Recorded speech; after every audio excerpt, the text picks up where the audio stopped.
Bonjour à tous. D'abord, merci à Jean-Louis Rossi, son équipe, et merci à la FRES pour l'organisation de la journée et puis l'invitation. Ça nous donne une raison de venir depuis le Canada jusqu'ici. Gestion du stress. Voilà. Donc, je suis Olivier Biraud. Me concernant, je suis effectivement professeur d'université au Canada, à l'université York de Toronto.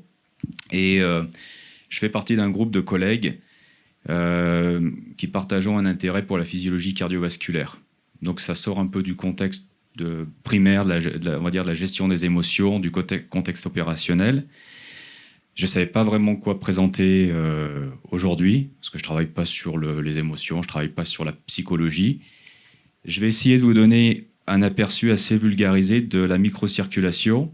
Et finalement, et on le verra aussi cet après-midi avec Pierre qui va parler de la variabilité de la fréquence cardiaque, comment on peut utiliser la physiologie cardiovasculaire à la fois comme une boîte à outils pour aller apprécier par exemple un état de stress. Mais je vais essayer également de vous, et ça c'est un intérêt que j'ai par rapport à la T3 Team et certains de leurs protocoles de conditionnement physique, par exemple la méthode HopFit, comment avec l'activité physique, on peut agir sur ce système cardiovasculaire et l'impact que ça peut avoir sur la performance physique, mais pourquoi pas cognitive. Donc j'ai essayé de raccrocher un peu la présentation au contexte sapeur-pompier et de mettre un peu de psycho, de cognitif là-dedans, mais encore une fois, c'est pas mon rayon. Moi, je m'intéresse à la microcirculation et plus précisément à la capillarisation, on va en revenir, c'est l'objectif de la présentation d'aujourd'hui. Je m'intéresse à cette microcirculation dans le contexte de l'activité physique, donc performance sportive chez l'athlète, mais également utilisation de l'activité physique comme outil de prévention et de réhabilitation dans le cadre de certaines pathologies. Mon deuxième rayon d'intérêt, on va dire, c'est les environnements extrêmes, le chaud, le froid, l'exposition à l'altitude, et puis un peu plus récemment, l'exposition aux fumées. Voilà. Alors si on prend un sapeur-pompier, et vous me pardonnerez si je raconte des boulettes, vous corrigerez, mais un sapeur-pompier, au niveau de son activité opérationnelle, c'est quelqu'un qui va être amené à prendre des décisions opérationnelles et qui va être engagé de façon récurrente dans des activités physiques opérationnelles, souvent d'intensité soutenue et parfois de durée prolongée. Ce sapeur-pompier, il va être soumis, on a déjà abordé ce matin, à un certain nombre de stress, le stress psychologique émotionnel que je ne connais pas, le stress qu'on va appeler plutôt physiologique ou biologique. Et là, quand on a un pompier qui va être engagé dans une activité opérationnelle, l'activité physique, c'est un stress phénoménal pour la machine humaine. Et ce stress que représente l'activité physique va être évidemment affecté par d'autres paramètres physiologiques ou biologiques. La balance énergétique du sapeur-pompier, son manque de sommeil, son âge, son sexe, son niveau d'entraînement, de fitness. Donc toute une complexité ici sur le plan physiologique et biologique.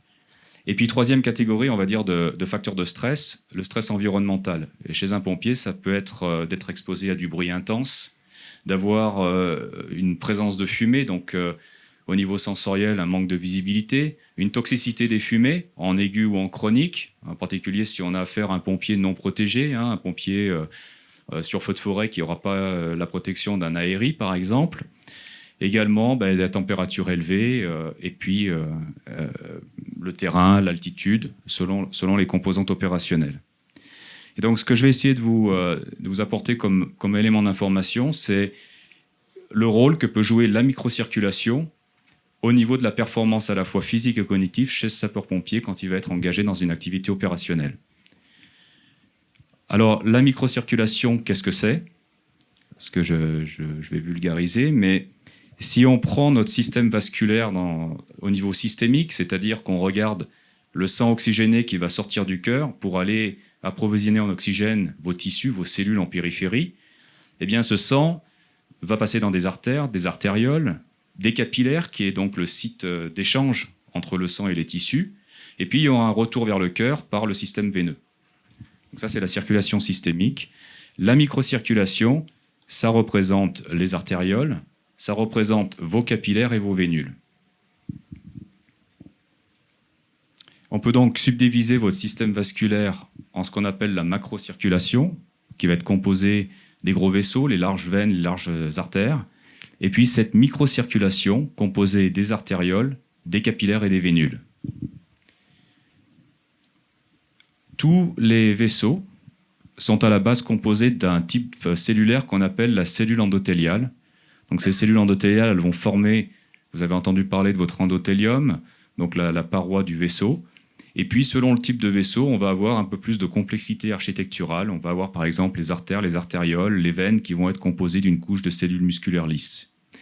Donc si on part du principe que tous nos vaisseaux sont composés de cellules endothéliales, eh bien, on peut représenter l'ensemble de notre système vasculaire en se référant à la surface endothéliale.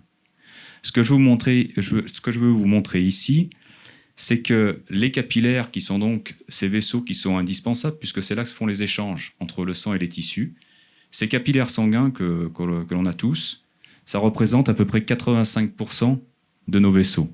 C'est énorme. Si je rajoute là-dessus les vénules et les artérioles, donc les deux autres composants de cette microcirculation, bien vous voyez que la microcirculation, ça représente à peu près 99% de vos vaisseaux. Donc finalement, l'aorte, les grosses artères, les veines, c'est quasiment rien en termes de surface vasculaire.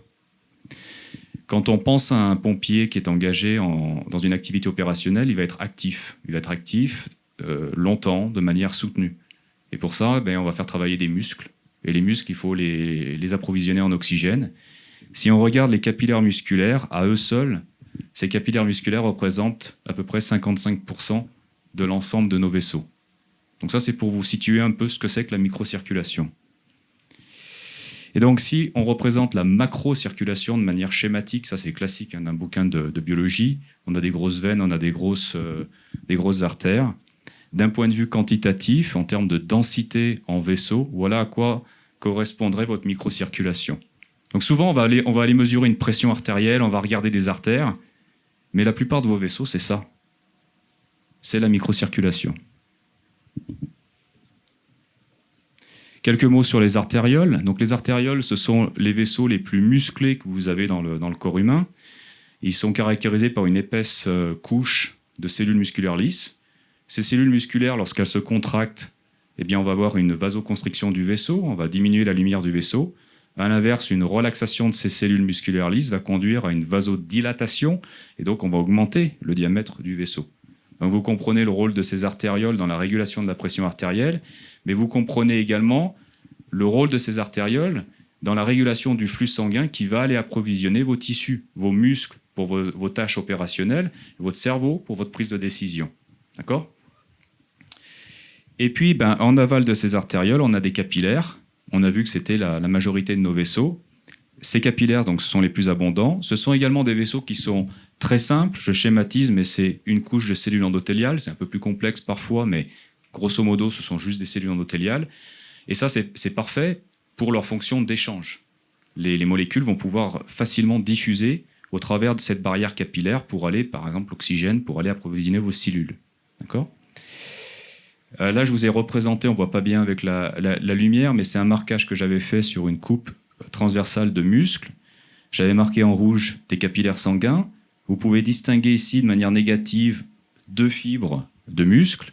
Et vous voyez donc en rouge ici ces capillaires sanguins donc, qui représentent bien cette interface d'échange entre le sang et le tissu. Donc maintenant que vous avez vu ce qu'était la microcirculation, on va voir le rôle que peut jouer cette microcirculation en termes de performance physique, et évidemment donc chez l'athlète, chez monsieur tout le monde, mais également chez un policier, chez un militaire, chez un sapeur-pompier. Alors lorsqu'un pompier va être engagé dans une tâche physique opérationnelle, il va être important pour ce pompier d'avoir un bon niveau de fitness, et en particulier du fitness aérobique. Tous ceux qui font du sport ici, la plupart des gens qui sont engagés dans des activités opérationnelles font du sport. Et vous avez entendu parler du fitness cardio-respiratoire. Ce fitness cardio-respiratoire, il est essentiel. C'est ce qui permet d'apprécier la capacité à l'effort d'un individu. Alors, il n'y a pas que ça. Il y a également la capacité de développer de la force musculaire, de la puissance. Il y a le fitness musculo-squelettique, la souplesse, par exemple. Ça fait partie des critères de recrutement. Mais vraiment, le fitness aérobique, qu'on va facilement apprécier par le VO2 max. Tout le monde a entendu parler, si vous faites du sport, de votre VO2 max. Le VO2 max, chez nous au Canada, c'est un critère de recrutement pour les professions opérationnelles. Policiers, pompiers, donc structuraux, forestiers, on fait la distinction. Les forces armées canadiennes, le VO2 max est un critère de recrutement. On a récemment, avec ma collègue Véronica Jamnik, que Jean-Paul connaît, on a redéfini, par exemple, dans ce travail, les critères de détermination du VO2 max pour les candidats sapeurs-pompiers, justement. Alors, le VO2 max, pour ceux qui ne connaissent pas, juste pour le démystifier un peu, parce que maintenant, les montres nous le mesurent. Quand on regarde un peu la littérature vulgarisée sportive, on parle de la VO2 max. C'est le VO2 max, c'est un débit. Donc, ce n'est pas la VO2 max, c'est le VO2 max. Mais on trouve des articles, comment améliorer son VO2 max avec des recettes rapides, magiques, etc. Le VO2 max, ça n'a rien de mystique. C'est simplement prendre un sujet, le mettre sur une bicyclette ou un tapis roulant et le mettre à l'exercice. Et on va lui faire un exercice d'intensité croissante. Et plus l'intensité de l'exercice elle va augmenter, plus le sujet va consommer de l'oxygène. Et puis il va arriver un moment où on plafonne en termes de consommation d'oxygène. Même si on continue à augmenter l'intensité de l'exercice, la machine elle est arrivée à saturation. C'est le VO2 max. Et donc le VO2 max caractérise la capacité à l'effort d'un individu. Plus une personne a un VO2 max important, plus cette personne a une bonne aptitude physique. Voilà. Donc le VO2 max, ça permet d'évaluer la capacité à l'effort d'un sujet, et donc d'un pompier. De ce fait, on s'en sert de critères de recrutement pour les candidats sapeurs-pompiers. Mais là, j'ai mis le petit logo de la T3 et puis des pompiers. On a discuté du programme, par exemple, HopFit, des programmes de conditionnement physique de la T3 Team, par exemple, pour améliorer la performance physique, mais également la gestion du stress.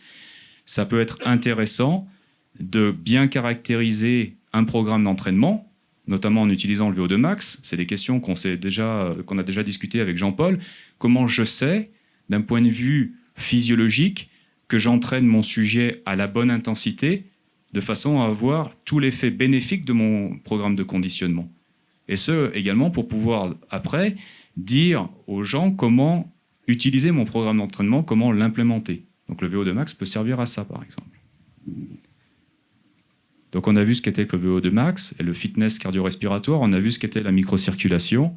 Eh bien, cette microcirculation, c'est un déterminant important du fitness aérobique. Alors, pourquoi ? Et je vais reprendre ici un principe de physiologie de l'exercice, qui est le principe de Fick, qui dit que votre VO2 max, et donc votre capacité aérobique, votre capacité à l'effort, elle va être dépendante de votre débit cardiaque maximal. Donc là, on a une composante centrale qui est le cœur. Comprenez bien que plus le cœur va être capable d'envoyer du sang oxygéné vers vos tissus, plus vos tissus vont être capables de le consommer, cet oxygène, et donc vous allez être capable de réaliser de l'exercice. Donc on a une composante centrale. Mais pas que. On a également une composante périphérique qui est ce qu'on appelle la différence artério-veineuse en oxygène. Ça reflète la capacité en périphérie de votre tissu à extraire et à utiliser cet oxygène. Si vous avez que du sang oxygéné qui circule dans des tuyaux, il n'y a aucun intérêt. Il faut être capable de l'utiliser, cet oxygène. Et ça va être principalement le réseau capillaire de vos muscles, puisque quand on fait de l'exercice, le tissu qui est principalement sollicité, c'est le tissu musculaire. Donc on a deux composantes qui sont intéressantes. Et ici, je voudrais vous montrer l'effet de l'entraînement sur l'amélioration en violet du VO2 max. Quand on commence à s'entraîner, l'amélioration de votre VO2 max va essentiellement passer par une amélioration du débit cardiaque, donc une composante centrale. Par contre, quand on va s'entraîner plus dans le temps, plusieurs mois, des années, et ça va être aussi le cas des gens qui sont engagés dans une profession opérationnelle, l'amélioration du VO2 max va essentiellement reposer sur une adaptation périphérique tissulaire, et notamment une amélioration de la capillarisation de vos muscles. D'accord ? Donc vous voyez ici l'importance d'avoir des muscles avec une microcirculation bien développée, en santé et optimale. À titre d'information, vos muscles squelettiques, c'est à peu près 40% de votre poids corporel. Vous êtes composé à 40% de muscles squelettiques. Et les capillaires sanguins qui irriguent vos muscles, ça représente plus de 55% de vos vaisseaux. Alors, en guise d'illustration, ça c'est un travail qu'on avait fait avec des collègues de Montpellier dans le passé. On avait des sujets qu'on mettait à l'exercice, on mesurait leur consommation d'oxygène, on leur faisait une biopsie musculaire, et moi sur la biopsie musculaire, dans le laboratoire, on regardait l'équipement capillaire dans les muscles. Et vous voyez qu'il y a une bonne corrélation. Plus les sujets ont une capillarisation développée au niveau de leurs muscles, eh bien plus ces sujets sont capables de consommer de l'oxygène, et donc plus leur capacité à l'effort va être bonne. Alors le lien maintenant entre l'activité physique, la microcirculation et le VO2 max, eh bien ça c'est simplement le graphe que je vous ai montré avant. Lorsque vous vous entraînez, vous améliorez la capillarisation de vos muscles et vous améliorez votre capacité à l'effort. Mais si vous cessez de vous entraîner, eh ben c'est l'opposé. On peut perdre des capillaires. C'est très plastique, hein. On peut fabriquer des capillaires en l'espace de 2-3 semaines et les perdre en 10 jours. D'accord ? Donc 10 jours d'alitement, par exemple, suite à une blessure ou un Covid, on perd du capillaire au niveau des muscles. Si on remet ça dans le contexte du sapeur-pompier, vous avez compris que ce pompier, pour être opérationnel sur le plan physique, il lui faut un bon VO2 max. Ça va passer par des muscles qui ont une bonne microcirculation. Et cette microcirculation, eh bien, on peut la maintenir, voire l'améliorer, en s'entraînant de manière régulière. D'où l'importance au niveau de l'entraînement, de la formation, de s'assurer que le personnel à un bon niveau de fitness. Alors, à côté de ces muscles, est-ce qu'il y a d'autres microcirculations à considérer quand on pense aux pompiers ? Si on prend quelqu'un qui fait un parcours sportif ici, on a une personne qui va être active, qui peut faire ce parcours sportif éventuellement en environnement chaud, l'été, et puis l'accoutrement, l'uniforme, une tenue F1, des Rangers, un casque, éventuellement une cagoule, des gants, porter l'aérie. Donc vous voyez où je veux en venir, il va y avoir aussi une contrainte ici de thermorégulation. Donc en termes de microcirculation, on a vu l'importance de la microcirculation musculaire. Au niveau des poumons, il va falloir que votre oxygène passe des alvéoles au sang. Et je vous ai dit que l'interface d'échange, c'était le capillaire. Donc il va falloir là une bonne microcirculation, une bonne capillarisation pulmonaire, sinon il n'y aura pas d'oxygène dans le sang. Votre cœur, il va falloir qu'il se contracte pour envoyer du sang dans l'organisme. Et vos cellules cardiaques, il va leur falloir de l'oxygène, donc il faut une bonne microcirculation myocardique. Ce pompier, il va falloir qu'il thermorégule, et la microcirculation cutanée, elle est indispensable au mécanisme de thermorégulation. Il n'y aura pas d'évaporation de la sueur sans une bonne microcirculation cutanée. Et de manière intéressante, l'activité physique, elle n'a pas juste un effet bénéfique sur la microcirculation des muscles, mais l'activité physique va être capable de stimuler une adaptation des artérioles, mais également une véritable formation de nouveaux capillaires dans tous ces tissus. Le muscle, le poumon, le cœur, la peau.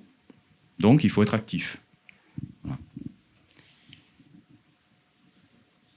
En termes maintenant de capacité décisionnelle, ce n'est pas mon rayon, et je vais juste vous présenter 2 travaux de la littérature. Et donc, je sais qu'il y a des psychologues présents. Donc, vous pouvez corriger les boulettes que je vais raconter. Je vais simplement vous montrer le lien entre microcirculation et fonction en fait cognitive. D'abord, on sait que les cellules nerveuses ont besoin d'oxygène. Les pompiers, quand on apprend à faire quand on a une personne en ACR, on nous dit bien vous avez quelques minutes pour mettre en œuvre une réanimation cardiopulmonaire parce que le cerveau, en l'espace de quelques minutes, il va souffrir du manque d'oxygène. Donc nos neurones ont besoin d'oxygène. Donc il faut une microcirculation cérébrale. Et dès que cette microcirculation cérébrale, le lien entre microcirculation, apport d'oxygène et cellules nerveuses va être affecté, eh bien on va avoir des dysfonctions, des altérations qui vont affecter l'aspect cognitif, l'humeur, la réponse au stress. C'est très variable. Je vais vous montrer un premier travail dans lequel les auteurs ont voulu voir l'impact justement de cette capacité à l'effort, donc du fitness cardio-respiratoire, sur ce qu'on appelle la fonction exécutive. Moi, j'appelle ça la fonction cognitive. Encore une fois, les psychologues, vous me corrigerez après. Et donc, ils ont pris des sujets qui étaient des femmes, répartis en 2 groupes, des sujets qui avaient un très bon niveau de fitness et des gens avec un niveau de fitness plus modéré. Et ils leur ont fait faire un test qui est un test de la Stroop Task. Donc c'est un test où il va y avoir par exemple un exercice assez simple. On va présenter une couleur vert-bleu et le sujet doit dire vert-bleu. c'est assez fastoche. Et on peut compliquer la chose avec un test un peu plus compliqué, où cette fois-ci, on va jouer à la fois sur le nom de la couleur de l'encre, et puis on peut même rajouter un petit cadre de couleur. Là, le sujet doit toujours dire, moi je vois du vert ou je vois du bleu. Mais on va un peu le piéger en jouant avec le mot, la couleur de l'encre, le cadre. Et ce qui est intéressant, ici, vous voyez le temps de réaction pour donner une réponse. Quand il s'agit de simplement distinguer le vert et le bleu, le temps de réaction est relativement court. Beaucoup plus court que quand on rend la chose un peu plus compliquée. Ça, c'est pas une surprise, on va dire. Par contre, vous voyez la différence entre le orange et le gris ici. Le orange, ce sont les sujets qui ont le meilleur niveau de fitness aérobique. Donc le meilleur VO2 max, donc la meilleure microcirculation musculaire peut-être. Eh bien, vous voyez que ces sujets, ils sont capables de répondre significativement plus vite. Donc là, on voit que finalement, avoir des muscles bien irrigués, ça ne sert pas juste à monter à l'échelle, ou à faire du parcours sportif, mais ça peut servir à donner une réponse cognitive. Non seulement les sujets ils vont répondre plus vite, mais ils vont répondre de manière plus juste, moins d'erreurs. Et alors là, je ne rentrerai pas dans les détails parce qu'en plus, je n'ai pas tout pigé dans le papier, ce n'est pas mon rayon, mais c'était corrélé à des indicateurs de microcirculation et d'oxygénation au niveau du cortex frontal préfrontal. Donc on voit déjà un lien ici entre la capacité à l'effort du sujet, sa capacité d'oxygénation cérébrale et sa prise de décision. Ce qui est intéressant ici dans l'étude, c'est qu'on a séparé les sujets entre super fit et moyennement fit, mais quand ils font le test, ils le font au repos. Dans le travail que je vous montre maintenant, c'est très similaire, sauf que là, les sujets vont faire le test psycho tout en faisant du pédalage sur la bicyclette. Donc là, finalement, on leur teste un peu leur fonction cognitive au cours de l'effort. Et on les fait pédaler à différentes intensités, 40, 60, 85% de leur capacité maximale à l'effort, qu'on a pu définir en mesurant par exemple leur VO2 max. Donc on a là c'est du tranquillou, c'est même pas de la balade. 60% c'est quand même tranquille, c'est du petit jogging. 85% on commence à pousser un peu sur les pédales. Bon. Et ils font leur test, le vert, le bleu, tranquillou, ou le vert, le bleu un peu plus compliqué en jouant sur le nom de la couleur, l'encre de la couleur, et on met le petit cadre autour pour leur rendre la tâche un peu plus compliquée. Et bien, sans surprise, vous voyez ici en bleu, donc ça c'est le temps de réaction, et ça c'est la précision, c'est-à-dire les bonnes réponses. Bien, vous voyez que quand c'est simple, vert, bleu, on répond vite et on répond bien. Et quand on complique un peu la tâche, eh ben, ça prend un peu plus de temps pour répondre, et puis on se trompe un peu plus souvent.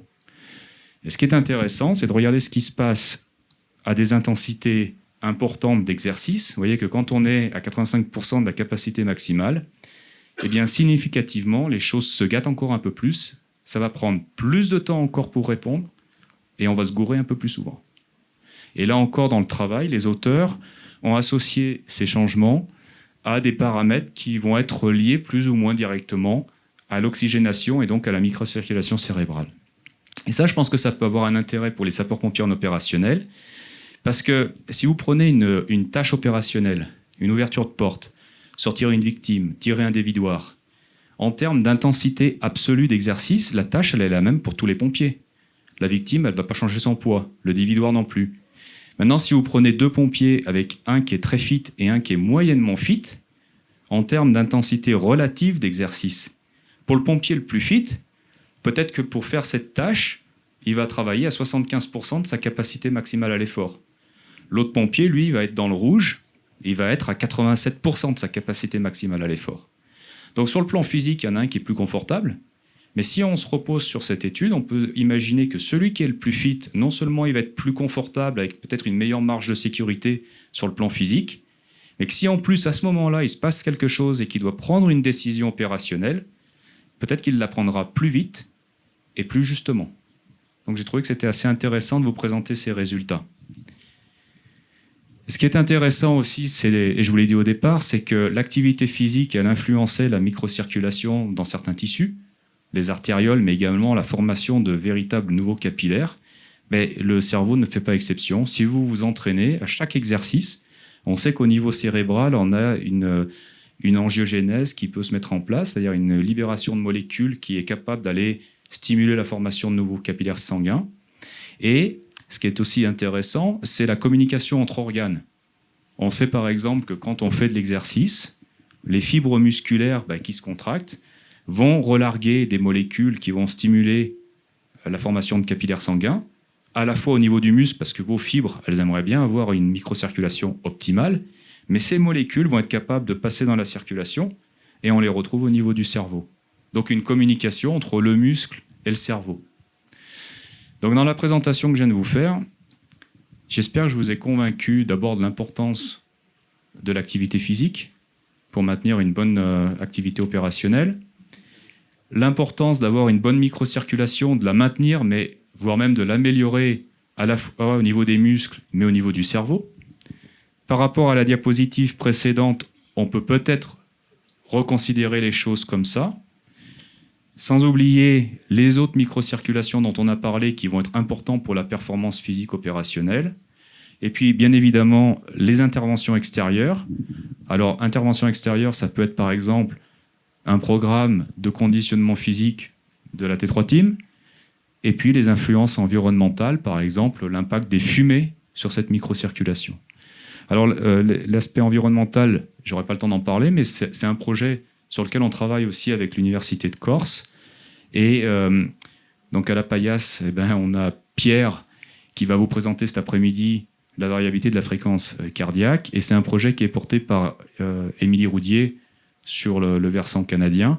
Et donc là, ce qu'on recherche dans ces études, c'est l'impact que les polluants des fumées, les microparticules, vont avoir sur la microcirculation dans des tissus d'intérêt, la microcirculation de la peau par rapport à la thermorégulation, le muscle par rapport à la performance physique et des cellules endothéliales cérébrales pour voir ce que ça peut faire au niveau de la prise de décision, du cognitif, du psychologique. Voilà. J'en ai terminé. Je tiens à remercier les gens avec qui je travaille au quotidien. Encore une fois, l'équipe de Jean-Louis Lafresse pour cette journée. C'est fini. La T3 Team et puis les organismes subventionnaires. Et merci de votre attention.